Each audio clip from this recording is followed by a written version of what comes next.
मोदक कसा असावा, तर अगदी मऊसूत, जास्त वेळ टिकून राहणारा, त्याचबरोबर भरपूर असं सारण भरलेला आणि खाताना जिभेला अप्रतिम अशी चव देणारा, तर असाच मऊसूत मोदक आज आपण बनवणार आहोत। त्यासाठी मी इथे 1 वाटी भरून तांदळाची पिठी घेतलेली आहे। अर्धे तांदूळ राशनचे आणि अर्धा बासमती तांदूळ, 2 तांदळांची मिळून ही पिठी बनवून घेतलेली आहे। पाव वाटी ओल्या नारळाचा किस, अर्धी वाटी मी इथे गूळ घेतलेला आहे किसून, 10 ते 12 काजू घेतलेले आहेत आणि वेलची पूड, त्याचबरोबर तुपाचा वापर आपण इथे करणार आहोत। तर इथे ना एका पॅनमध्ये मी 1 टेबलस्पून एवढं तूप घातलेलं आहे आणि त्यामध्ये काजू जे आहे ते तोडून घेऊन यामध्ये चांगले आपल्याला इथे तुपामध्ये परतून घ्यायचे आहेत, म्हणजे अगदी व्यवस्थित आपल्याला याला तुपामध्ये परतायचं आहे।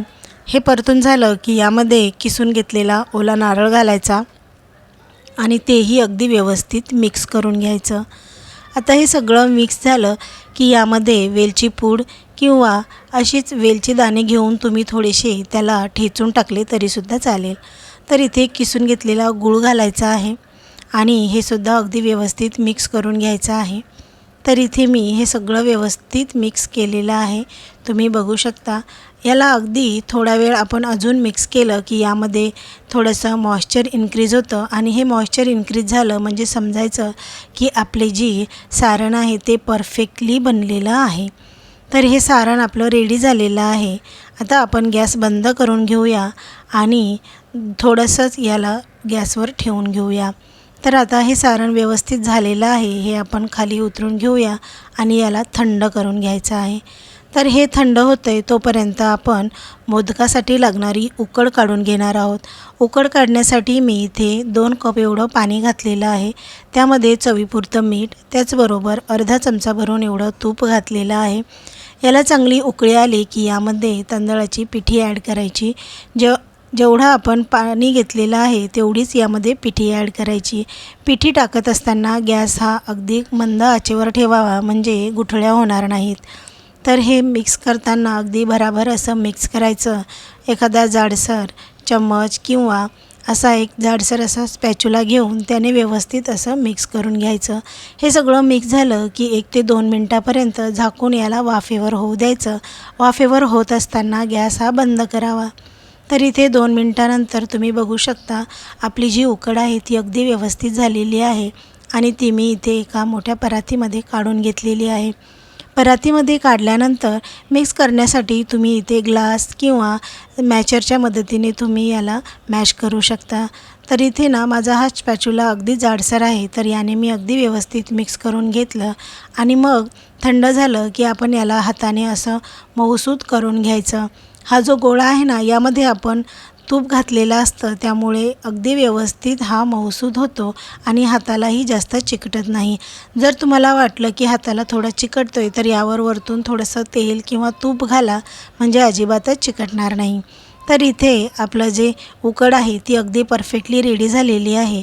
आता हाताला थोडंसं सुकं पीठ लावून घ्यायचं आणि अगदी छोटे छोटे गोळे घेऊन आपल्याला याची पारी तयार करून घ्यायची आहे। तर हा जो उंडा आहे ना हा हातावर घेतल्यानंतर याला हातावर थोडंसं मऊसूत करून घ्यायचं, म्हणजे काय होतं ना त्याला कुठल्याही प्रकारच्या भेगा राहत नाही आणि मग त्याला चिरासुद्धा येत नाही। तर आता हातावर घेऊन अशा पद्धतीने तुम्हाला पारी बनवून घ्यायची आहे। पारी बनवत असताना एकाच दिशेने बनवत चालायचं, म्हणजे पारी अगदी पातळ होते। आता इथे बरेच जण तेल पाण्याचा वापर करून सुद्धा पारी बनवतात, परंतु काय आहे ना आपण जेव्हा इथे तांदळाची पिठी वापरतो तेव्हा पारी ही अगदी पातळ होते आणि जाडसर अजिबात मोदक बनत नाही। तर तुम्ही बघू शकता इथे अगदी व्यवस्थितपणे आपली पारी जी आहे ती रेडी झालेली आहे। जिथे जिथे तुम्हाला जाड वाटत असेल तिथे तिथे अगदी व्यवस्थित असा प्रेस करत घ्यायचं, म्हणजे पारी ही एकसारखी बनते। पारी आता रेडी झालेली आहे, आपण याला पाकळ्या बनवायला सुरुवात करूया।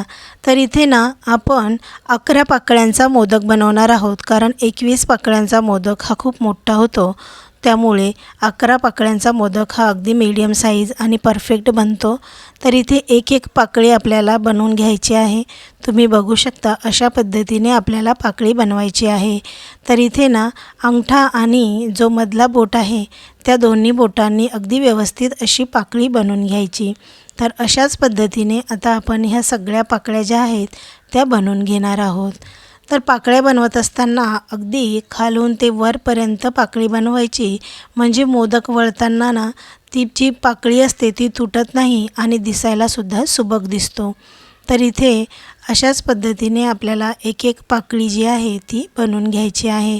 आता पाकळी बनवत असताना अगदीच घाईघाई न करता थोडंसं याला वेळ द्यावा, शांततेने बनवावी, म्हणजे पाकळी जी आहे ती अगदी परफेक्ट होते।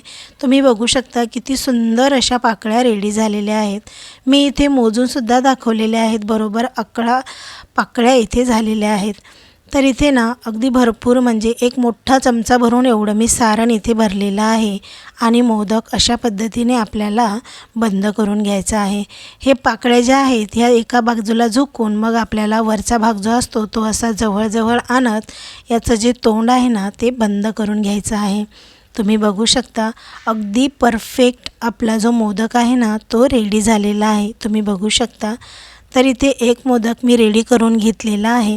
आता बऱ्याच वेळा काय होतं ना, प्रत्येकालाच हातावर पारी बनवता येईलच असे नाही।